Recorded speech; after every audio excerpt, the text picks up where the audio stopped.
Bethany Manctelo here. Welcome to our Millwall fan show with some new voices, but the same focus. Just everything Millwall. Enjoy!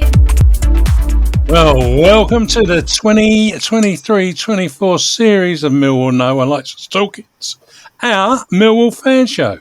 I'm your host, Eamonn Barclay, and with me I have the No One Likes Us Talking team of Dawn Turley, Dave Hart, and Ted Robinson. Not everybody likes them, but they don't care. Well, welcome team and listeners. Don't forget to vote for the Millwall Community Trust in the Mayor of Lewisham Awards. I note that you guys all have done that, so well done there. First up, let's talk about West Bromwich Albion versus Millwall. Dawn, what's your thoughts? To be honest, I thought we done well. I was, especially first half. I thought we were pretty much on top right up until mostly the penalty. Obviously, it's a massive shame that Fleming didn't score, but that's the thing with penalties. You know, it is what it is. I think a lot of people are questioning if Fleming should have taken it, but obviously with Nesbitt being out injured, Fleming's always going to be the next choice. Yeah. Second half, I thought we let them have a lot more of the ball, but I thought Bart played really well, pulled off some amazing saves, and you know, if somebody had said to me at the beginning of the game you were going to get a point away at West Brom, I would have taken it. So I thought we'd done all right. So all in all, it met your expectations. Dave. Yes. What were you thinking? Well, as Dawn said, we were doing all right up until the penalty. My view on that is if Fleming had scored that penalty, the whole dynamic of the game changes. So there's not a guarantee that we would have gone on to win it or even get a draw. So, as Dawn said, offered a point before the game, I would have taken it. Excuse me. The second half, the defence rolled their sleeves up and dug in. And I was also surprised to hear that our ex-player dropped himself from the lineup before the game because he thought another player could play better than him. So, make of that what you will. Or was he wearing his heart on his sleeve? Yeah, exactly. Yeah. Anyway, I'll take the point. Okay. Ted? Well, Dawn and Dave covered a lot of it there, without a doubt, in my opinion. The first half, I thought we dominated. I was just going on to a point that Dave made. I was absolutely over the moon not to see Jed's name on the team sheet and Mr. Swift, who I think is, I think them two are two of the most creative players in the Championship. And for West Brom to leave them both out, I didn't understand that at all. And we took a hold of the game. Lots to like about the way that we was knocking the ball around. Maybe if there's one slight criticism, I would have liked to have created one or two more chances, but we're being so dominant like that.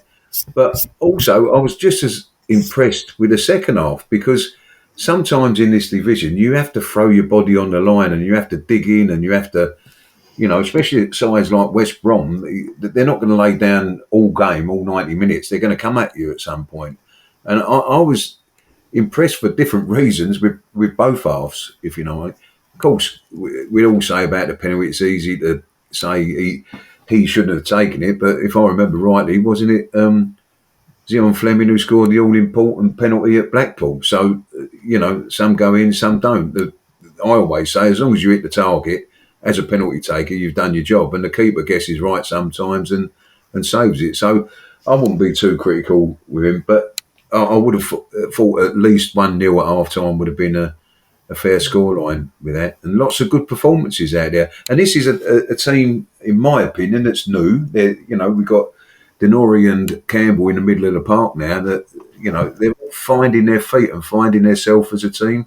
And I expect to see a lot better coming from Norton Cuffey, Campbell, Denori as time goes on. Not that they played bad, I'm not saying that, I just think there's even more to come from them. So after that performance at West Brom, I came away from there feeling pretty excited about what this team's capable of for the rest of the season. And I'd keep saying this: we are only 2 points off the playoffs at the moment. It's a long way to go, but we're up the right end of the table already, despite a lot of people saying it's been negative and whatever. So, yeah, no, I was impressed with it on Saturday and very pleased with a point. Like Dave and Dawn said, I'd have taken that from the bit of before the game started. So, right.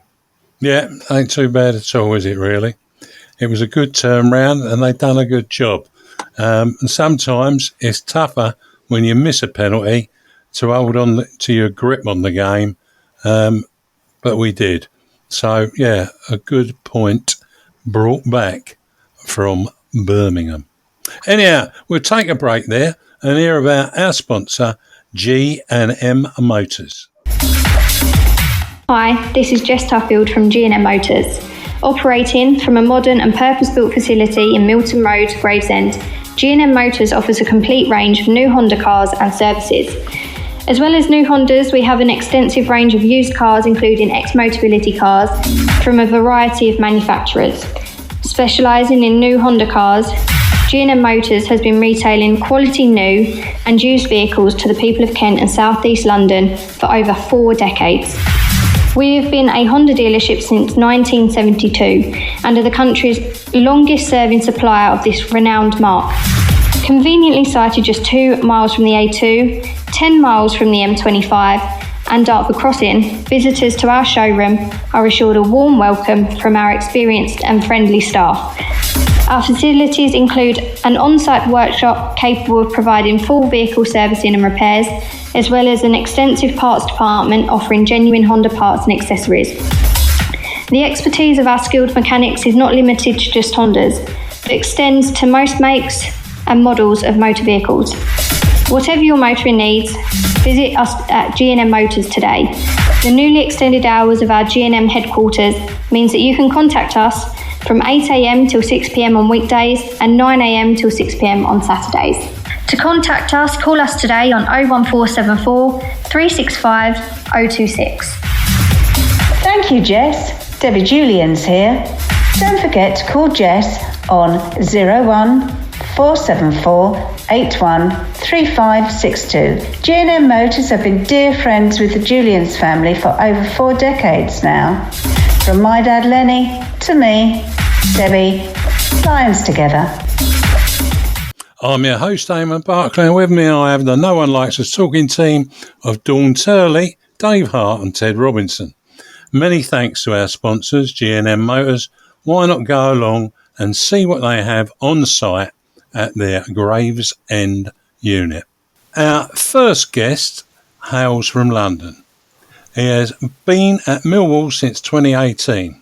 Before that, he was at Charlton for 18 years. But we won't hold that against him, will we?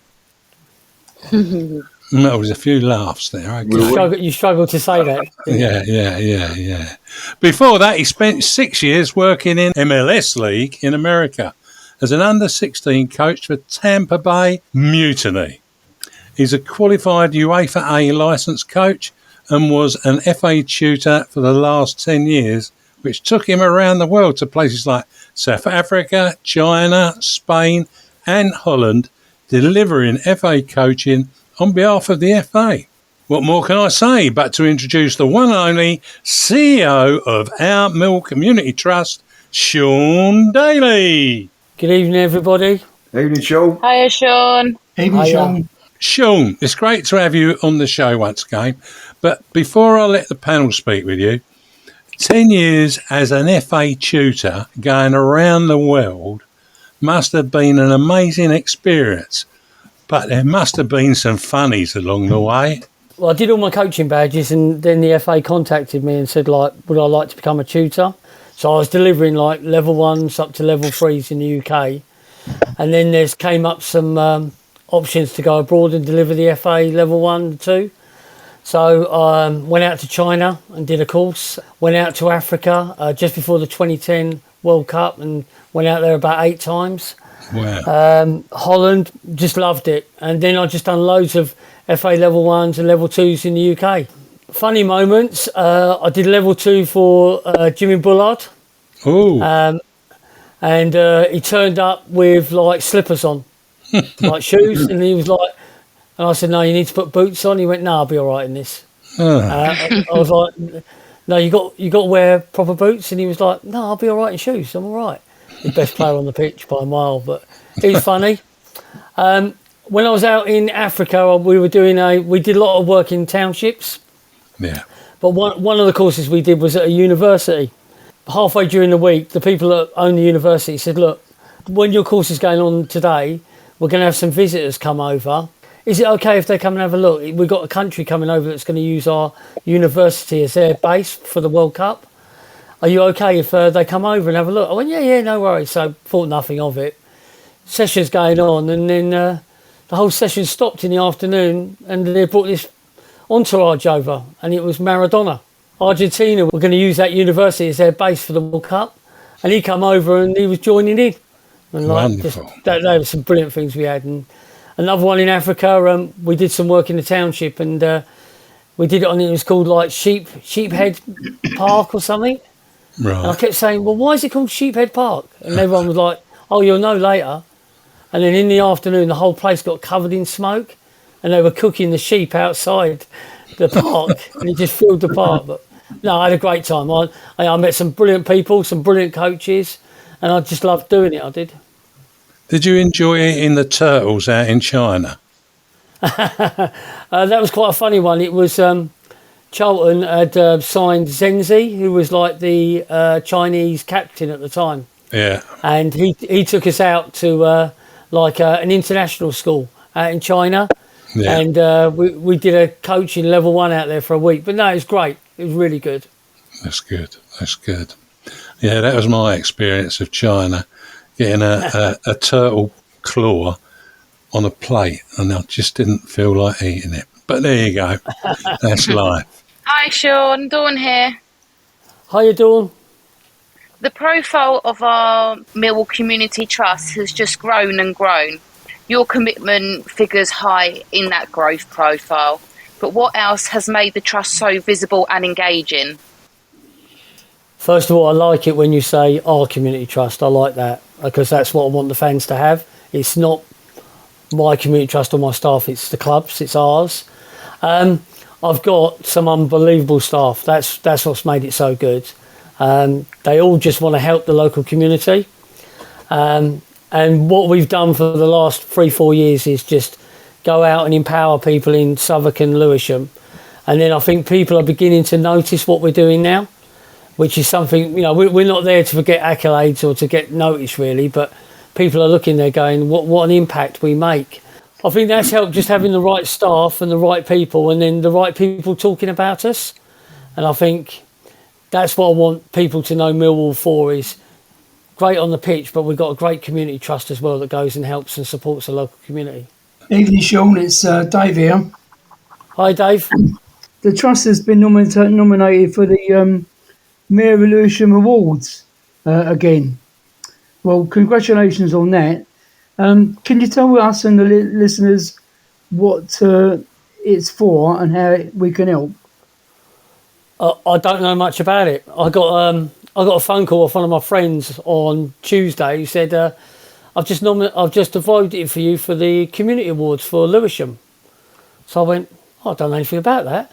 He went, oh yeah, you're up there. The mayor has selected certain charities and certain businesses that he thinks make impact in the local community, and he's nominated Millwall Community Trust.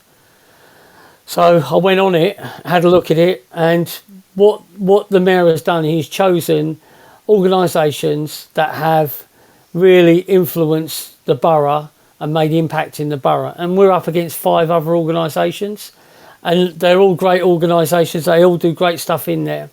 And the idea is that it's out to vote. So it's for the local people and fans, etc., to vote for who they think has made the most contribution to the borough, and whoever gets the most votes will win. So what we're trying to do is really push it out to the fans and to get some accolades, not for the trust, for the club, and to really show what we can do. So we're trying to push it out via social media.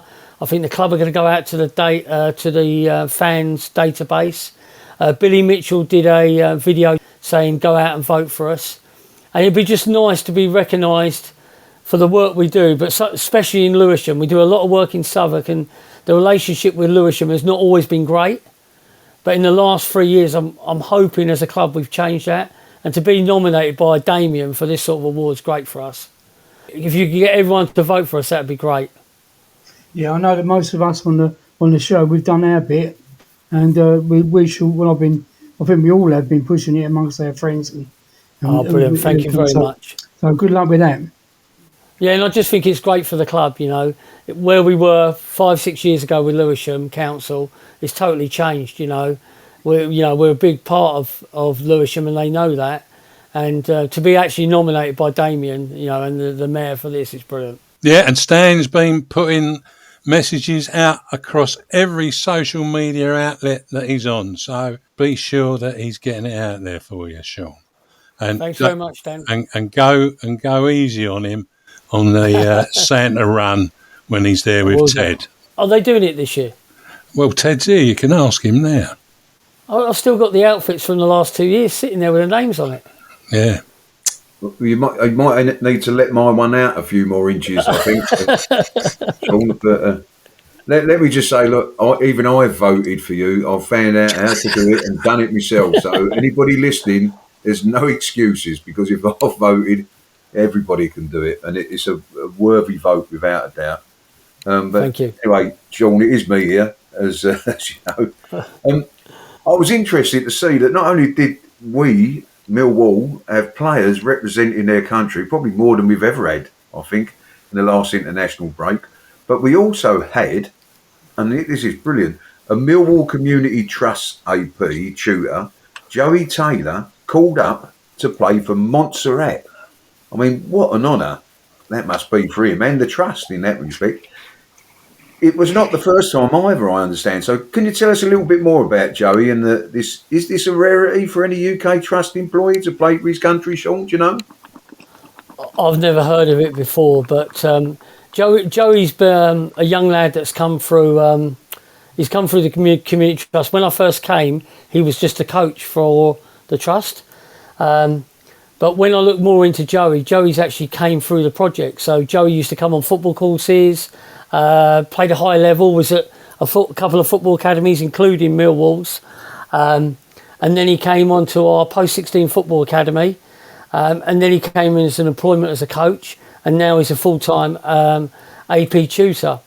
But during COVID, I got an email from the FA saying that he'd been called up.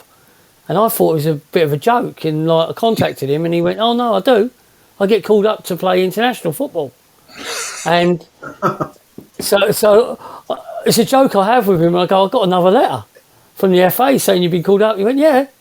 And him and his brother is Lyle Taylor, the ex-Charlton and Forest player. So they both go out and they play in the National League and national things, or the FA youth and stuff. But it's unbelievable. I'm a real nice lad as well. And I think it'd be really good for you to have him on here and talk about his journey and what he does. Because it's great when he talks to the kids. And the kids, "Oh, you weren't here last week?" "Oh, no, I was away on international duty." And they were like, "Sorry?" And then he explains his journey and where he's got. But yeah, it's unbelievable. I've never heard of it. And I've been, in community trust for like over 25 years. I've never heard for an employee to be on international duty. Well, now, I have actually interviewed him once before, Sean. Now you've explained who he is, Joe. He's a lovely kid, Joe. Oh, he's lovely. He's a real nice kid. Yeah, he'd be great to have on. But that's I think that's phenomenal. I mean, we must have a word with Gary Rowett. We've got so many injuries. We can sign him up a little bit sharpish for Saturday, I think. But no, that's brilliant to hear that, though. That's fantastic, isn't it? Yeah, and I think what he's done really well is that he was at a football academy, got released. I think he was at Millwall. I think he might have been at Watford. He got released, so he went down the non-league. So I think he plays for Chatham Town at the moment or something like that. But he's achieved what he wants to do. He's playing non-league football. He's in the football industry, and he's playing international football. So and he shows these kids there's ways of getting to the top, but it doesn't have to be. If you get released from a club, keep working. Yeah, how wonderful is that for your own game to go to Montserrat to play? Oh, he loves it. He loves it. He loves it. So, Sean, what can we look forward to from the trust in the next month ahead? next month we've got an evening on the 19th of October, which is going to go live next week. So we're going to have an evening with David Ford, Tony Craig over at Harry's Bar, like just a night, question and answers, interviews, etc. All the money that raised from that's going to go to the Lions Food Hub. We've got a few projects going on at the moment. We've got a schools holiday camp starting in October. And then we're just really going out to the schools at the moment. We've got a few players coming on a few programmes with us. They're coming out to some of our programmes. So I think we've got some players coming out to the Player Development Centre. We've got some first team players coming out to our primary stars. So next month we're really concentrating on getting the players out to our community programmes. So I think you're going to see a lot of social media of Gary Rout coming out somewhere, Fleming coming out to some of our programmes. So we're going to concentrate on that for most of next month. Good stuff. Oh, that's great. The trust relationship with our neighbours, Fisher FC up the road, has really blossomed over the months and years. Can you tell us how this has evolved, and also this development of the Fisher Youth FC's first ever girls football team? Yeah, so I think everyone knows that we're the landlords for St Paul's Sports Ground in Rotherhithe. So the council will give it over to us and we manage it. The main tenant of that is Fisher FC, the first team. We are the landlord and they're the tenant. The place was built for Fisher, but they weren't really in the position to take it over as the landlord. So my big idea is that, well, why don't we embrace Fisher? They always play a different day that Millwall play at home. Let's embrace them, and how can we develop them and develop as a partnership? Because I know loads of years and years ago that Millwall players used to go and play for Fisher in a league. A lot of the young lads used to go and play for Fisher, and I think that sort of stopped a little bit. We sponsor their away kit as well. They're a fan-owned club, so they haven't got loads and loads of money. They haven't got an owner. And my idea was, well, why can't we work in partnership, and why can't they be the biggest club after Millwall in Southwark? So we've gone around to try and help them and support their first team, and they've got a great youth provision as well. Kids from 7 years old up to 18 years old. So we've started an under-18s team for them because they didn't have that, which we put a lot of our post-16 into. But one of the things that they didn't have was girl provision, because they didn't know how to do it. And we got a girls' academy, we've got a kicks girls' sessions that we get 60 girls turn up to. So we spoke with them and said, look, why don't we do the trials? We need an exit route to put some of our girls into. Why don't we start a team with you? We'll sponsor it. We'll pay for their kit. We'll give them some pools to train and play on. But let's develop a girls' provision for you. And let's grow it from under 12s, 14, 16. So I think we're going to do an under 12s team with them this year. We're going to look at an under 14s team for next year. And what we'd like is eventually them to have their own boys and girls teams all the way through. And that was the thing that they lacked quite a bit of. They didn't know how to do it. They know how to get male and boys teams, but they didn't really know how they could engage the girls teams. And we've got that mechanism. We've got girl coaches. We've got a girls academy. We've been doing it for years. So it was a natural fit for us to work together. And I think going forward, they like that as well. They've got professional, if they've got some good players, they'll signpost them to us. So we'll put them into the academy. And if we got some players that are looking for a team to play for, we signpost them into Fisher. Yeah, it's great news, great news. Sean, we know you've been heavily involved with the development of the new training facility. It will be a year this October since the decision of Sevenoaks Council's planning committee to approve our application for a new training ground site at West Kingsdown. I understand you have an office in the local golf club now, but where are we? Where are we at local golf club? Lovely. But Where are we at the facilities progress, Sean? How much do you know? So we're doing work in West Kingsdown around Sevenoaks. We've got a great relationship with the council. So we've done 3 holiday camps during summer. We've done some anti-social behaviour leagues in Swanley, Dartford, Edenbridge Forum. So we're beginning to do that community work in there, which was part of the Section 106 for the build. That's beginning to work, and we're building links with people in Sevenoaks and Kent. So we're beginning to get our name out in that area there. So that's working very well. With the actual training ground, I think there was a few little bits they had to get over the line that the club did as well. So I think the next steps will be is they will appoint developers to then start developing the site.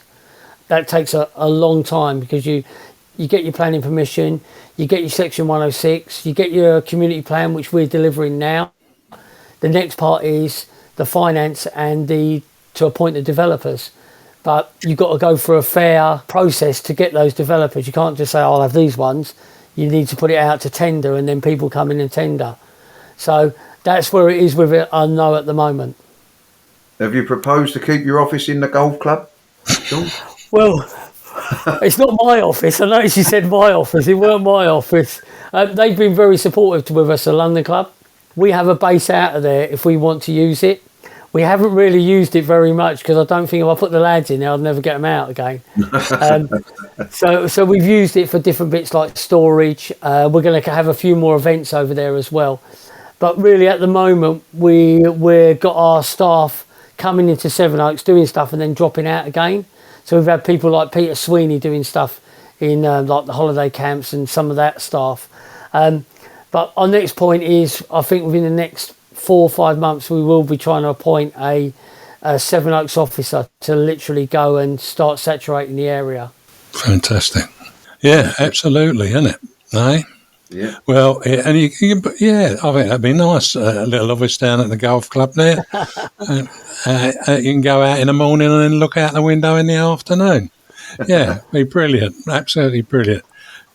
Sean, there is so much we could ask you about, as there is an incredible range of community programs in being. And the plaudits, despite you not feeling too comfortable with that, continue to come from everywhere. I don't know if you are aware of this one. Andre Garrett, the executive chef at the Corinthia Hotel in London, told our very own Debbie Julians that the Royal Academy of Culinary Arts were at a special event at the Waitrose launch with many of the top chefs. Only 2 football clubs were mentioned. Millwall, along with that other team that evacuated from south of the river, I think Arsenal's their name, were cited as being part of their work programme success stories. So well done, Team MCT. Thank you very much for that. Did you know about that? Debbie did speak to me earlier on about it, which is I don't like the Arsenal bit, but they won't mention Arsenal next year. No, that's it. No, you'll just be so far ahead. It'll be brilliant. That'll be brilliant. Anyhow, great to speak with you again. It's been a pleasure to have you join us as our guest, and we look forward to speaking to you at the end of October. But before we say bye, please could you give us a prediction for Millwall v Swansea on Saturday afternoon? I'm going for 2-0 Millwall. Ooh. Well, let's be hopeful on that. We're a bit bereft of front players, but we have got some depth in the squad. So let's hope that works out. I mean, and Joey can turn out if we can work that as well. Anyhow, thank you, Sean. We look forward to hearing from you in October, and all the best to you, your MCT team, and your family too. Bye, Sean. Goodbye. Thanks very much, everyone. Cheers, Sean. Bye, Cheers. Sean. Bye. Thanks, Sean. Bye. And Sean's gone. That was an interesting chat. Hey, you'll be able to snoop down that old golf office, I think, Ted. And Well, he ain't doing bad, mate. He's got an office at the London Club. He's got chefs giving him plaudits for work, you'd probably get invited to some of their lunches. We'd be up the old Corinthia Hotel next. That'd Yeah, be the job. not bad at all. I've seen him in a plush-looking suit, not very often, but I have. And of course, they're doing ever so well. Brilliant stuff. Anyway, we'll take a break there and hear about concessions for Millwall fans at Fisher Athletic. Funnily enough, we were only just talking about them, weren't we?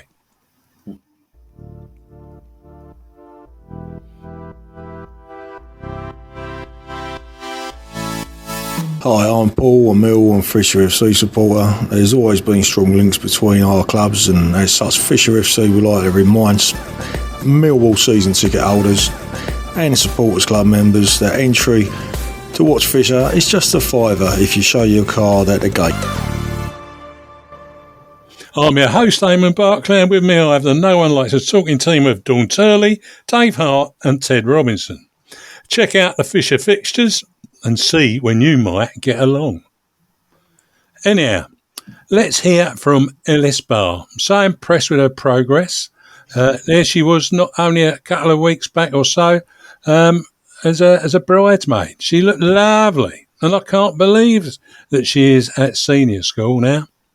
Keep us posted, Ellis, what you're up to. We always like to hear about it. Hello, Ellis here, and I'm glad to be back talking about Millwall. I know many have watched my videos, so you will all know that I don't wear splints as much anymore. Thanks for your support along the way. It is now time to hear what all the Millwall teams are up to, and what is next for Garion Rollitt's Lions. Come on, Millwall!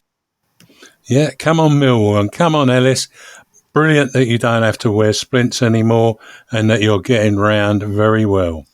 Anyhow, I caught up with Paul Loading, the Millwall Romans and Pride General Manager, so let's hear what Paul has had to say. Hi, it's Paul Loading over at the Millwall Romans with a quick update for the week. Great result for both teams on Sunday. The Romans team hosted Leicester Wildcats. Leicester Wildcats, good team, got into the semi-final of the last year's GFSN Cup. We reverted back to our 3-5-2 formation, which we were playing most of last season. So we went back into the 3-5-2. It started off like we needed a little bit more practice with that system again, with that formation. First sort of 10-15 minutes, we didn't look comfortable, and then I think as soon as we got our flow, then it started really well. We played some excellent football in the first half, knocking it around nice. Goals came from Sebastian Morley, and then we managed to nick another goal just before half-time, courtesy of James Baker, a well-worked move down the left-hand side with a cross coming in and just a nice little tap-in. So very, very pleased with performance in the first half. Second half, we came out not as comfortable on the ball. We still played it around nice, but didn't look as comfortable and as satisfying as in the first half. But still a great result, 2-0 the game ended. So we're on to the next round. We're playing Titans sometime in October. Great result as well for the Pride team, playing away at Hackney Marshes against Soho Tigers.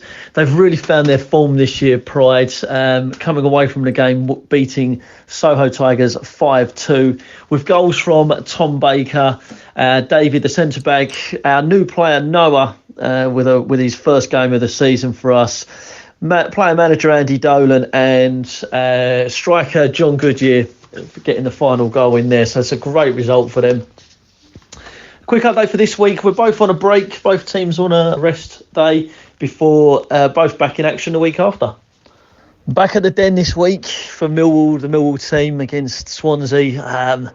We've got to start picking up some 3-pointers. I'm going to say Millwall 2-0. You've been talking to Sean Daly. That's what I reckon that happened there. Anyway, good news for the Romans and Pride. Both doing well, both winning. It's a turnaround. And good to hear that Tom Baker is back playing this year after having a bad accident the season before last. Nice to hear from that. Anyway, we move on from the Millwall Romans and Pride to listen to Jeff Burnage, and he's talking about the Lionesses game against Fulham women at Motspur Park. This is Jeff Burnage reporting on Millwall Lionesses, and what a strange week it's been for the Lionesses. A 3-2 defeat at Fulham yesterday came only 2 days after the sudden resignation of manager Keith Bonus, who is reported to have been frustrated by 3 successive defeats, as well as some off-the-field disappointments. Millwall asked assistant manager Alex Russell and first team coach Adam Rowland to take over only on Friday, and they led the team at Fulham to arguably their best performance of the season. Training had been badly disrupted before Bonus's departure by illness in the camp, affecting several of the players, but most of them had put their hands up to play despite feeling less than fully recovered. 17-year-old Melissa Jones, handed a start on the right by the management team, produced a superb header from Chloe Burr's deep cross to put the Lionesses 1-0 ahead. Emma Witter had a brilliant run and strike from deep to double the score, only to find it was ruled out for an obscure offside, which I did not understand. 17-year-old goalkeeper Victoria Gmitarek had been pressed into service just on the day, and she performed calmly, even saving a penalty. Despite finding their half-time dressing room locked for a while, Millwall came out strongly with a great attitude, shrugging off the after-effects of illness, but tiredness and poor defending at 2 corner kicks led to them falling 2-1 behind, and then later on conceding a third goal after losing possession right on the halfway line. Ella Napper is a 17-year-old, and she performed very well, finishing off a great move with a superb header to make it 3-2. The new manager's sadness at the result was lessened a little by the quality of the performance in such difficult circumstances. These circumstances including some questionable sportsmanship on Fulham's part, which I understand will figure in the referee's report. For now, it's on to next week's FA Cup tie with Regent's Park Rangers. More of that in my next report. Yeah, that game against Regent's Park Rangers takes place at 2:00 on Sunday, and that's at Barn Elms Sports Trust. Check that out on the Google Maps. Barn Elms Sports Trust. It's a massive area, but not too many pitches there. So look for that one. It's nice to see that 2 Millwall fans are now at the helm of the Lionesses, and I wish them all the luck, and whether that's interim or for a longer term. But, it must have been a bit of a shock losing that experienced manager in Keith Bonus. Anyway, over to you, Dawn. With thanks to our Myles Thornton, I bring you the update on our loanees in the past week. Chin Oak Oli, he scored a 33rd minute winner on Tuesday night at Bromley, beating Eastleigh 1-0. That's the centre-back's second goal for Bromley, in another fantastic performance from the 19-year-old. Nana Boateng was not in the squad for Woking away to Wealdstone.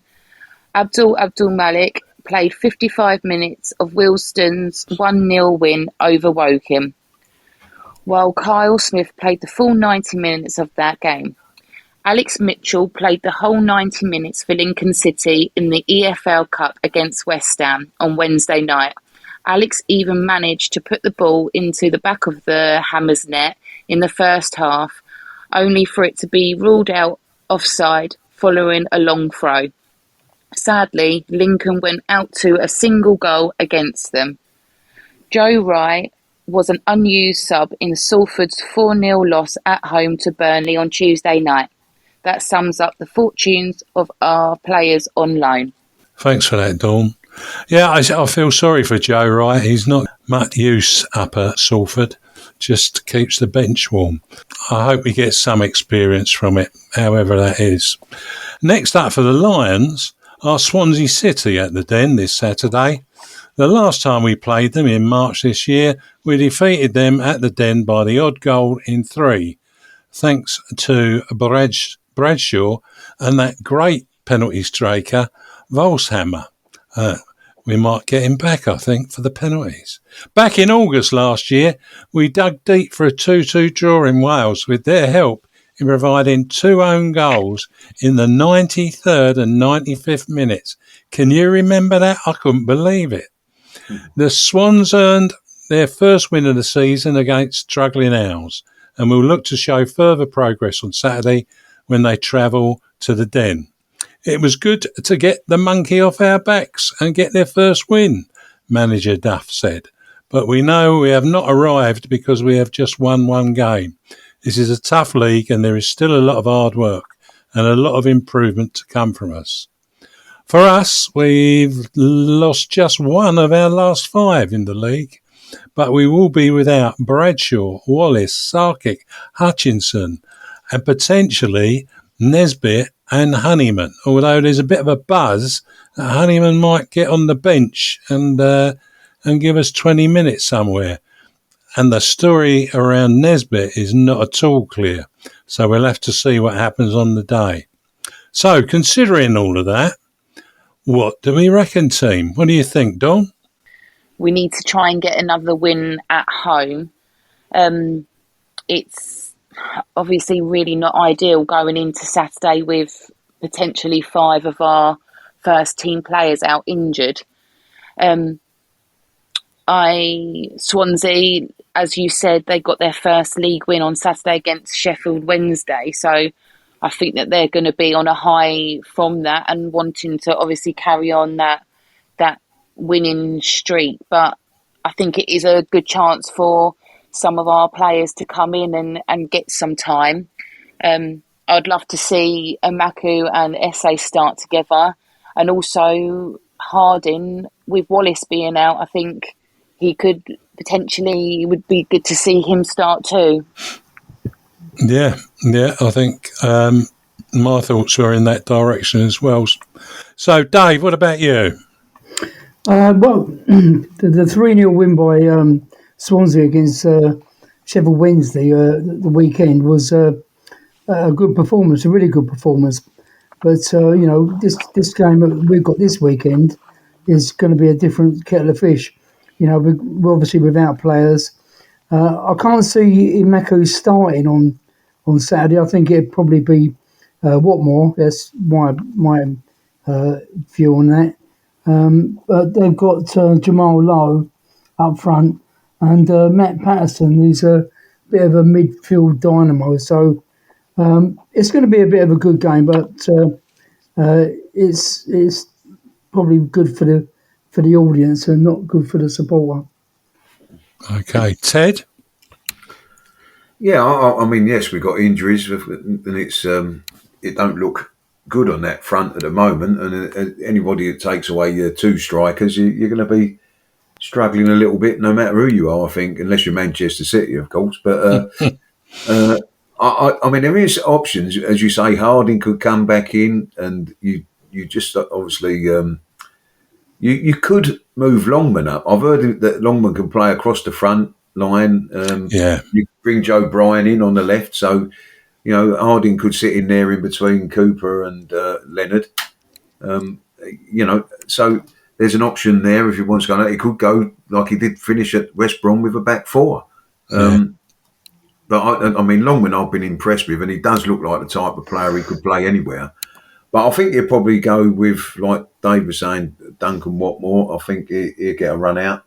I would like to see Amaku come on up front at some point, though. I thought it was a bit late for him against West Brom, and every time I've seen him come on, he does bring something different to the front line. He runs in behind, which no defender really likes. So there is 1 or 2 options, and like you say, it's all a little bit cloudy around Nisbet, and I'm not sure whether he'd be fit enough, whether he might just start, see him on the bench. I don't know. It's one of them strange ones. Only he would know how his ankle is after rolling it the way that he did. But we have got options, even though we are, getting down to the bare bones of the squad sort of thing. Like, Swansea have had their win, but we're a different kettle of fish, as Dave was saying about kettle of fish, but we're a different kettle of fish than Sheffield Wednesday at the moment. We ain't on a bad run. There's a bit of confidence coming within the team, as they proved at West Brom. There's a bit of fight in the team, like they proved at West Brom. And I think after the Rotherham win of the other week, I think we can, as supporters, expect and we'll get a real good performance on Saturday. So, okay, you gave me all your views. So what about prediction, Dawn? I'm going to go 2-1. Okay. Dave? Yeah, that's my score. I think it'd be 2-1. Ted? 5-0. Excellent. Oh, sorry, I had a mad moment now. Okay. 5-0 without our recognised strikers. No, I've got a good feeling about it, though. I'm going to go 3-1. Right, okay. Well, it's all pretty positive on that one. There's one I don't really want to miss, but I'm not going to dwell on it because it's another hurdle away. But we play Argyle as they call it down in that part of the world, or Plymouth Argyle as we do. So that's on Tuesday night. Just take your predictions. Argyle have been playing some good football and punching goals against some big teams like Norwich. What do we reckon they'll happen down there, Dawn, score-wise? I'm going to nick a 1-0 win. Okay. Dave? Well, I think there's going to be goals in this game because they are scoring at home. So I don't like to sit on the fence, but I think 2-2. The Lily White Boys. Ted? Good side at home, Plymouth Argyle. They won the Division 1 last year, so they ain't a bad side at all, but they seem to be a bit sticky away from home but good at home. So I would take a 1-1 draw, but I'm going to sneak us in like Dawn and Dave feel like we're going to score. I'm going to go 2-1 to Millwall. Excellent. So we've got a lot of positives to look forward to, and that's what we need. A nice 6 points in less than a week would be wonderful. Every time you ask me to forecast, Millwall always win. But that's all right. Good. Well, we'll have to have you on more often then. That's the only answer. Anyway, we'll take a break there and hear what the fantastic fanatics can do for the Millwall Community Trust. Hi, I'm Richard Gordon, and I'd like to invite you to become a Fantastic Fanatic. Fantastic Fanatics is a great way to raise funds for your sports club. Sign up today, find your club, and securely register your everyday debit and credit cards. Every time you spend with our retail partners, they pay a percentage back to your club. It costs you nothing, and you could win cash prizes along the way. Visit fantasticfanatics.com and help your club be the best it can be. I'm your host, Eamonn Barclay, and with me I have the No One Likes Us talking team of Dawn Turley, Dave Hart and Ted Robinson. And with only 87 days to Christmas, why not spend through Fantastic Fanatics and give some financial benefit to the Millwall Community Trust in delivering their programmes for all. Our second guest tonight hails from Kent, but not originally. He describes himself as a graphic designer, illustrator, artist, cartoonist, musician, singer, radio DJ and event promoter. He also likes to have his photo taken with Stan Godwin. And is the co-creator of the Millwall History and Heritage Tour. It is not his first time of joining us, so let's welcome Mike George. Good evening, everybody. Evening, Mike. Hiya, Mike. Evening, Mike. Are we all good? Yes, all good. Right, thank you. Yeah. Fitter than a lot of our squad. Yeah, if you're all good, what do you know that I don't? There you go. Firstly, Mike, was supporting Millwall an option or was it your destiny? No, it wasn't an option at all. I was living with a family down in Orpington, and the old man, me dad, your father, yeah, He used to work at Lloyd's of London, you see, but he was an avid Aston Villa supporter. Good God. But he never, ever got to see them at home. So he used to go to away games, and he dragged us down to places like Brighton to watch them. And they always lost. And he had a work colleague whose name was Len Bateman. And he was an avid Millwall supporter and always taking a rise out of him. So one time he arranged for us to have tickets to go up there. So we went up there to watch Millwall, who were facing Aston Villa, you see. And it was 1969, October. And as I remember, my dad said, he said, right, come on, he said, you're going to see the world's greatest football team. Obviously, he was talking about Villa. And so we went up there and watched, and Villa won 3-1. And some of the supporters got a bit rowdy. And Mr. Purser's director's box window got put in by a few beer bottles. And as I understand it, the car showroom had some of it as well afterwards. And I decided, yeah, Millwall, that'll do with me. I've been following them ever since. Your destiny.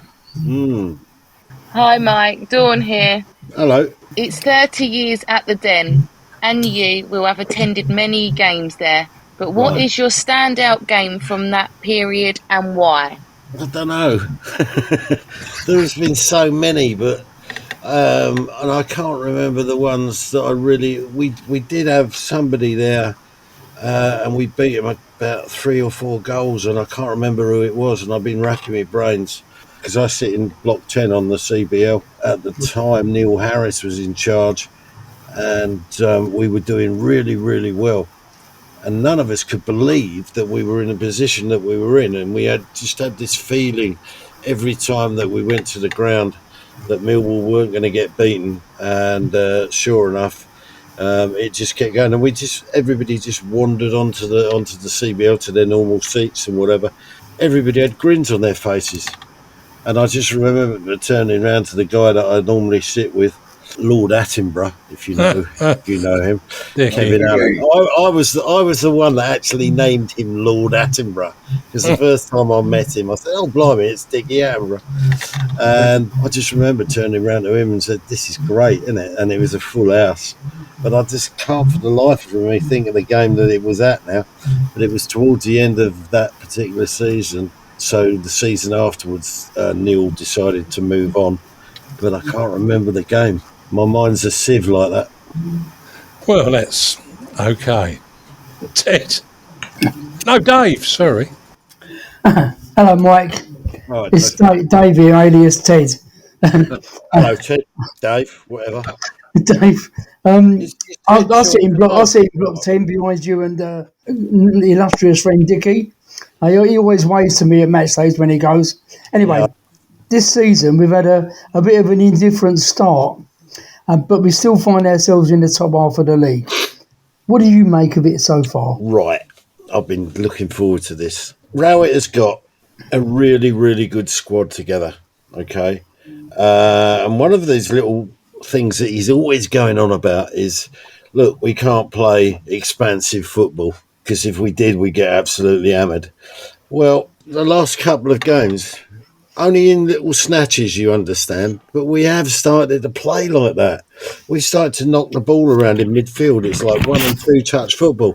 And I'm thinking, well, if he doesn't want to play expansive football, what's this all about? Denore, for instance, I think he's going to be massive for us. Campbell, I like the look of him. He looks good as well. They've sort of gelled in that midfield. We are knocking the ball about. Anybody who says we're not is probably blind. For minutes at a time, we are dominating the game. I mean, even against Leeds, where we lost 3-0, I mean, let's face it, we had them in their half for most of the game, and they hit us on the break 3 times. If anything's unfair as a result, that was it. That flattered them so much because they were under the cosh. Melier, is it, their goalkeeper? He looks to me like he was a cat on hot tin roof. He looked really nervous every time the ball came anywhere near him. So I think the football potentially is going to be really, really good. But of course, as lots of people on social media keep saying, Gary is very defence-minded. Unfortunately, that doesn't make for attractive football. Maybe, I don't know who you choose, but every game's going to be difficult. I mean, the Rotherham game was difficult to a certain extent. I just think he needs to give them their edge, and stick in SA and Marco and Nisbet and Bradshaw and everybody. Just go for them, and see what happens. I mean, the worst thing they can do is lose, obviously. I mean, I noticed a quote from him today, and he's saying Nisbet might be back for Saturday. It's difficult when you haven't got any first-team strikers. And I'm thinking, well, hold on, you've got a Marco there, you've got SA there. Are they not first-team strikers? And if he's not regarding them as first-team strikers, I can see them getting a little bit hacked off. And if that keeps on, they're going to go. But because I think if they're good enough to be in the squad, they're good enough to be in the team, is my attitude. But I think we are going to come good, and we're going to be playing some really nice football in the not too distant future, as long as we use the assets that we've got. I'm really upset to discover, to be honest, that we don't seem to have an attacking coach at the club, which is almost unheard of. I don't know any other team that hasn't got an attacking coach. So how do they train and how do they practice attacking if there's no attacking coach there? If it's always going to be about don't get beat, don't let in a goal, defend, be safe, and all this. That's all very well up to a point, but you only win games by scoring goals. And if you haven't got an attacking mindset, then you're never going to score them, are you? That could be the case. Ted, over to you, mate.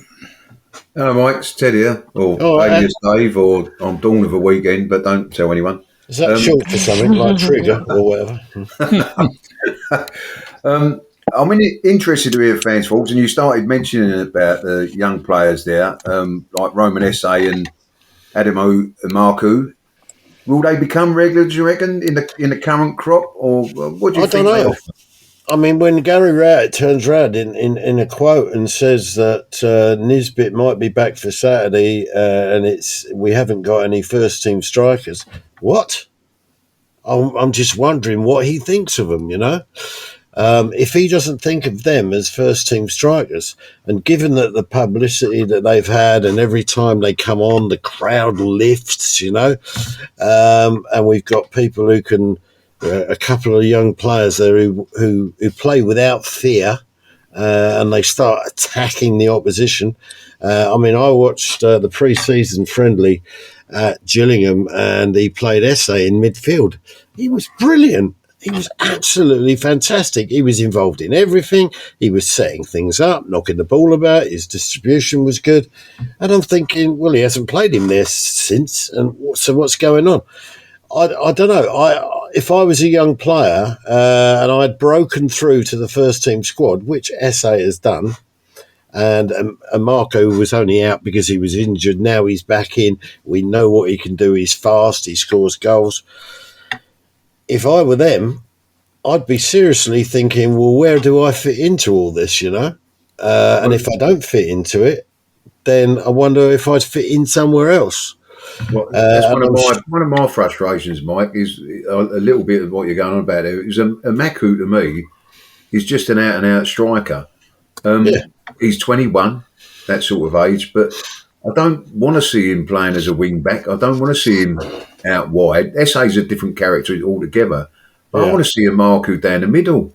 I thought he brought him on too late against West Brom to make. He always tends to bring him on too late, to be honest. I think if you give a Marco his head, he's like, he'll get the ball, he'll trot about 5 yards, and then it's afterburners on, and he's gone.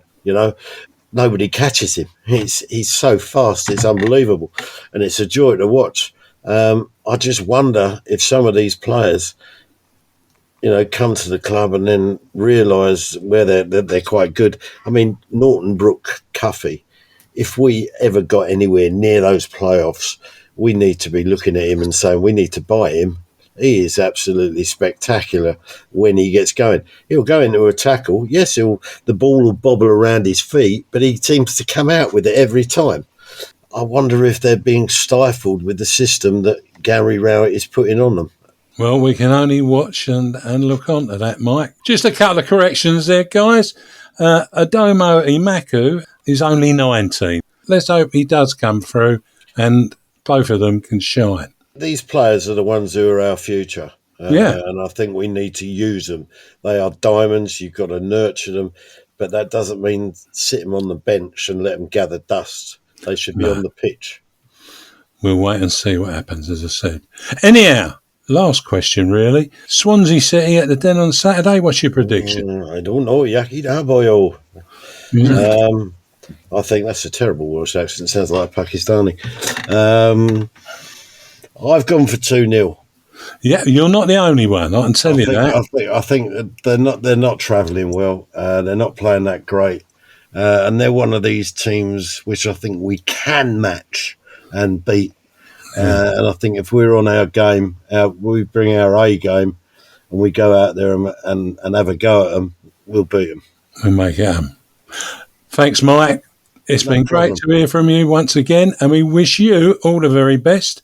Many thanks for coming on. And you will be back, as Arnie would say. But bye for now. Bye for now. Cheers, guys. Cheers. Cheers, Mike. Cheers. Bye, Mike. Well, Mike George. We will take a break there and listen to Bethany Manctolo talking about Sands United. We know that some men can struggle to talk about how they're feeling after the death of a baby. We hope that by building trust and a common bond, by playing together as a team, many more will be able to break their silence about baby loss and help others to do the same. Sands United FC has already saved the lives of men left feeling like they had no one to turn to in their grief. Are you a father who has lost a child? Talk to Sands United. They will help. Contact them on sufclondon@gmail.com. That's sufclondon@gmail.com. They will help. I'm your host, Eamonn Barclay, and with me I have the No One Likes It's talking team of Dawn Turley, Dave Hart and Ted Robinson. Well, we're all looking forward to the next game, but in the meantime, there are a few matters of interest for Millwall fans and those interested in football. You heard Bethany talk of the great work of Sands United, where they are holding a charity football match for Baby Loss Awareness Week 2023 versus Goal for Gosh, managed by Millwall fan Tamir Hassan, on Sunday the 15th of October. It is a 4 p.m. kickoff and gates open at 2:30 p.m. at Aveley FC RM154PX. Tickets are on sale now. Under 16s are £5 and adults £10. You can purchase tickets by going on to eventbrite.com and search for Sands United London versus Goals for Gosh. That's figure 4 and all one word. One more time, Sands United London versus Goals for Gosh. That's figure 4 and all one word. Good night. Next week, the show will be back with Bethany hosting Myles, Stan and Steve with a couple of guests. Also, Millwall Community Trust need your votes. They have been nominated for 2 awards in the Lewisham Mayor's Business Awards 2023. The 2 awards that they have been nominated for is Best Visitor Attraction as well as Best Community Contribution. To vote, go to their website or look out for their QR code on social media. That's good night from me. Millwall Lionesses come under the umbrella of the Millwall Community Trust. They are still looking for Millwall Lioness player sponsorship. The 23-24 season benefits are a signed shirt, a complimentary season ticket for 23-24 season, website message on Millwall FC main site, presentation photo with sponsored player, and a social media post announcing sponsorship. The cost of sponsorship this season is £180. To inquire, go to the Millwall Community Trust website and search for sponsorship opportunities. Email them your inquiry. And it's good night from me. Don't forget you'll be able to listen to the No One Likes Us Talking team, bring reports from our games both home and away for both the Lions and Lionesses, and also updates on Millwall Community Matters too, on Maritime Radio, broadcasting on 96.5 FM. Additionally, you can find us on Instagram, Facebook, formerly Twitter, social media sites, and all popular podcast sites. That's it from me. Thanks, Dawn. Thank you. Thanks, Dave. Good night. And thanks, Ted. Cheers, Eamonn. And thank you all for listening. Finally, let's not forget to keep it safe on the streets out there.